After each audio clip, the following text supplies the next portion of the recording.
All right, so now let's take another question similar to what I solved the other time.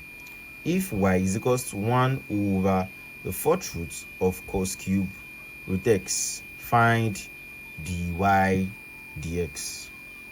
So this is also quite simple. The first thing to do is to kind of try to simplify this. And how do we go about that? Follow me. So y will be the same thing as 1 over cos root x to the what? 3 over 4. Do you get? All I have just done is to bring this two power outside here. Do you get? So that's cos root x to the what? 3 over 4. And this will be the same thing as what? Cos root x to the what? To the power of minus 3 over 4. Do you get? So that's just it. This same thing as what? Cos root x to the what? Minus 3 over 4. When we take this up, don't forget that what? 1 over a to the n is equals to a to the minus n. Do you get? So now let's continue. You can still re-express this as what? Cos to the what? Minus 3 over 4 of root x. Now someone will say how? Take notes that what? That sine to the n power of x is equals to what? Sine x all to the what? All to the n. Do you get what I'm trying to say? That is when you have a trigonometric function and the power is on the trigonometric ratio, like what I have here, sine. The power is on what? On sine. Sure, you get what I'm trying to say? So that's sine to the n of x is equals to taking the sine or the trigonometric ratio and the angle together and raising them to that power. Do you get? So that means whenever you have sine x all to the n, if you want to re-express it, it is this sign that will carry the power. You won't give any power to what? To x. I hope you get what I'm trying to say.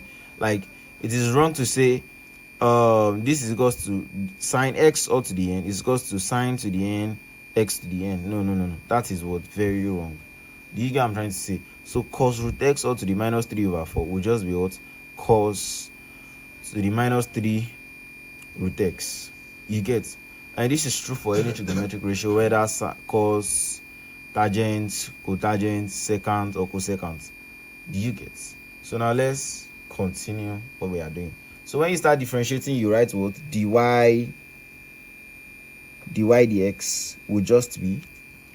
Now, whenever you want to differentiate short, search, what did I say you would do? You assume that cos root x, this trigonometric ratio and its angle, are just a single variable. Suppose, let's say x. What is the derivative of x to the minus 3 over 4? You know, we have said this whole guy, we are seeing only x, right? X to the minus 3 over 4. What is the derivative of x to the minus 3 over 4?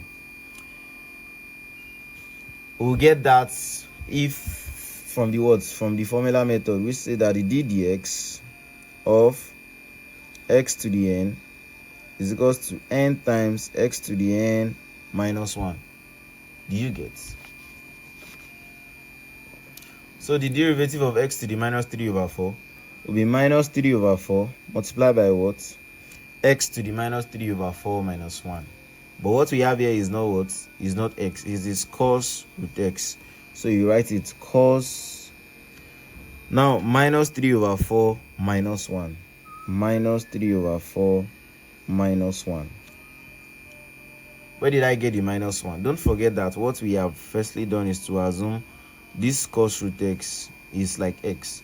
So that means what we have here was actually x to the minus 3 over 4. And to find the derivative of that, that would just be minus 3 over 4 x to the minus 3 over 4. Minus 1. Yeah. So this will now be what? Minus 3 over 4.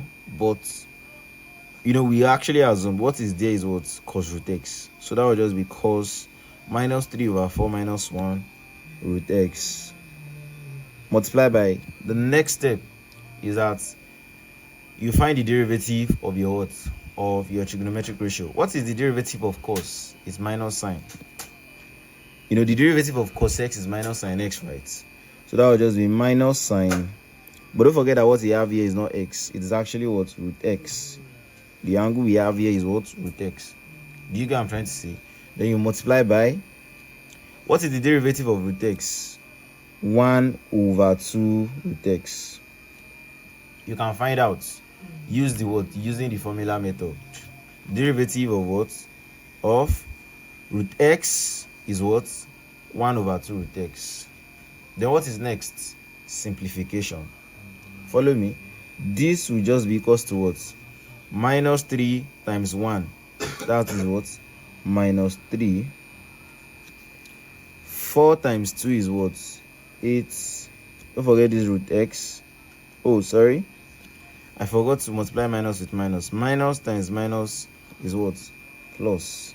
This minus and this will give us plus. Do you get the multiplication of the two?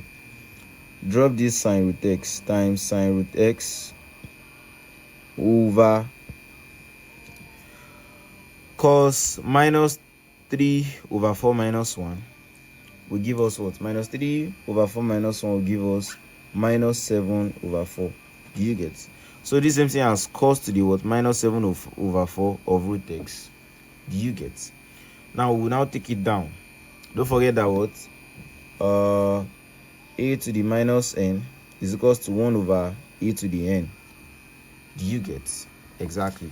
So we are going to do a similar thing here. So now let's continue. So that will just be what? Cos to the minus 7 over 4 of root x. Taking it down, that will be what? Times cos to the what? 7 over 4 of root x. Then this will be just the what? 3 sine of root x over the 8th root of root x. Sorry, 8 root x multiplied by what? That will now be what? 4th root of what? Cosine to the 7th power of what? Of root x. That's just what? Applying the law of indices. A to the what? N over m is equals to the mth root of a to the n. I hope we got that. So we have come to the end of this video lesson.